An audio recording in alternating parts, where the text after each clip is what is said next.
sebelum belajar dimulai, alangkah baiknya kita berdoa terlebih dahulu ya. Berdoa mulai. Amin. Kalau kita berdoa selesai.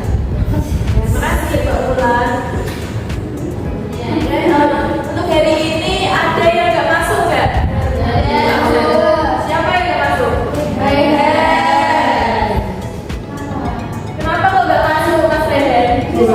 Sakit. Oh sakit. Nanti kalau ada waktu teman-teman bisa dijemput ya ke rumahnya. Iya. Insya Allah. Langsung saja. Saya sampaikan tujuan pembelajaran pada hari ini. Tujuannya yang pertama yaitu peserta didik dapat mengidentifikasi organ-organ dan sistem pencernaan pada manusia.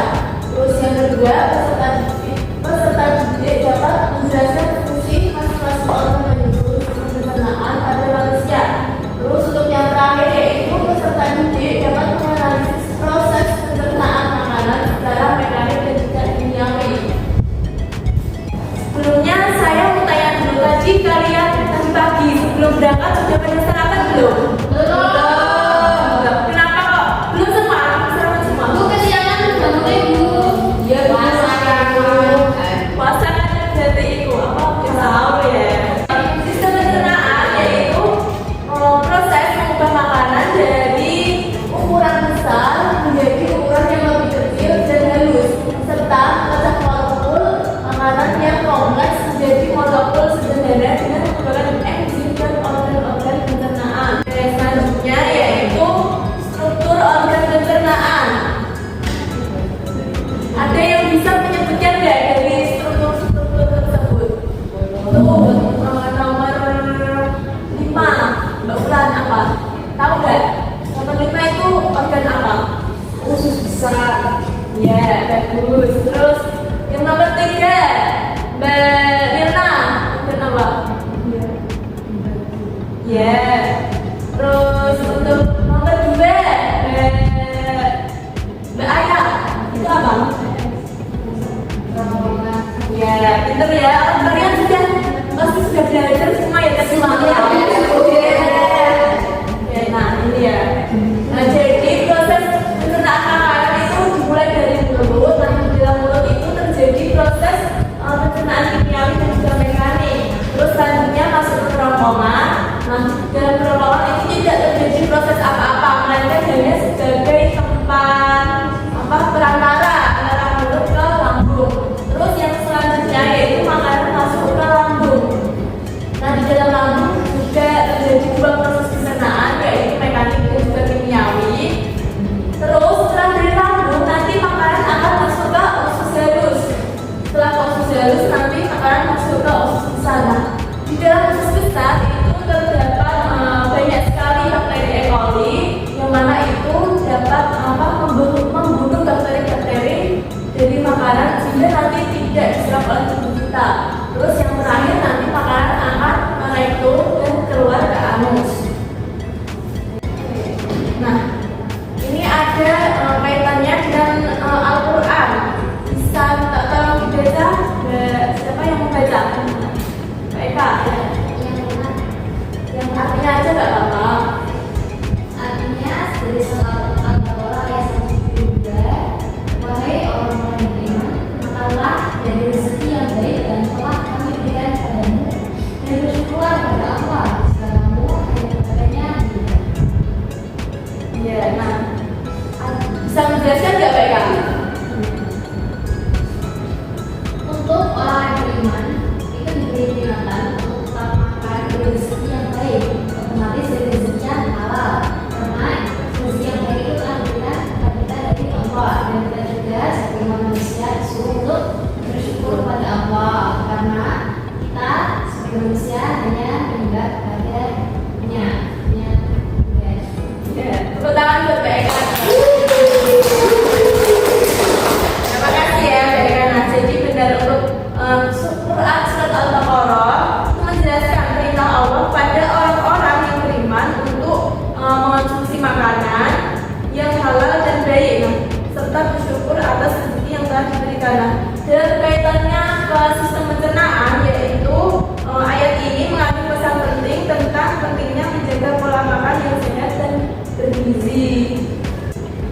ini Ibu ada tugas buat kalian.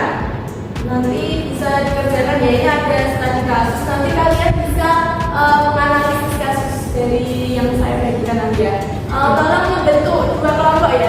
Sudah Bu.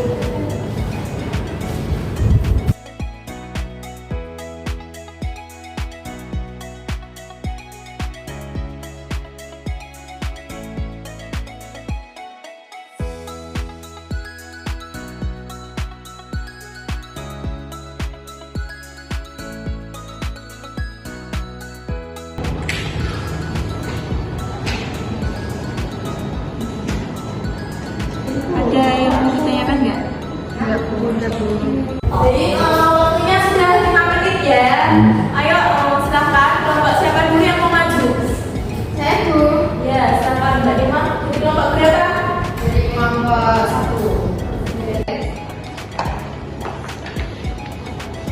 1. Oke, baik. Di sini saya akan mempresentasikan dari diskusi kelompok kami ya.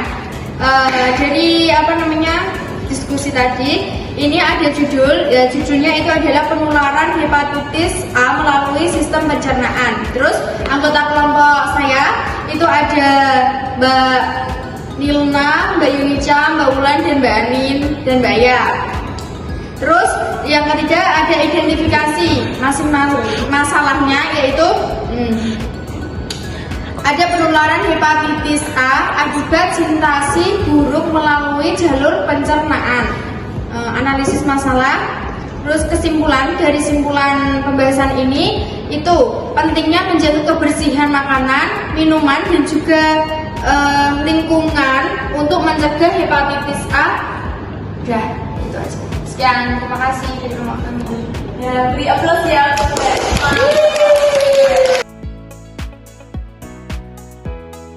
Baik, terima kasih untuk yang sudah memaparkan hasil diskusi kalian ya. Baik, kesimpulan dari pembelajaran hari ini yaitu dapat disimpulkan bahwa sistem pencernaan manusia terdiri dari organ-organ yang bekerja secara terkoordinasi dalam proses pencernaan mekanik dan juga kimiawi. Nah, kita juga belajar bahwa menjaga kesehatan organ pernapasan sangat penting. Salah satunya dengan konsumsi makanan yang sehat, halal, gizi, sebagaimana diajarkan dalam Islam. Nah, semoga kalian bisa menerapkan ilmu ini ke dalam kehidupan sehari-hari, baik dari sisi sains maupun dari sikap sebagai bentuk rasa syukur kita pada Allah. Nah, untuk pembelajaran hari ini sudah cukup. Nah, sebelum saya tutup, saya ada misi sebentar ya buat sebagai evaluasi dari pembelajaran hari ini. Nah, silakan kalian bisa membuka Google, bisa buka adminnya masing-masing ya. Ya, silakan bisa buka wis, cuma sedikit kok wisnya. Hanya 5 soal saja. 3 menit cukup ya 5 soal. Anak-anak sudah gabung semua apa belum ya? Sudah. Saya mulai sekarang ya. Ya, boleh. Silakan.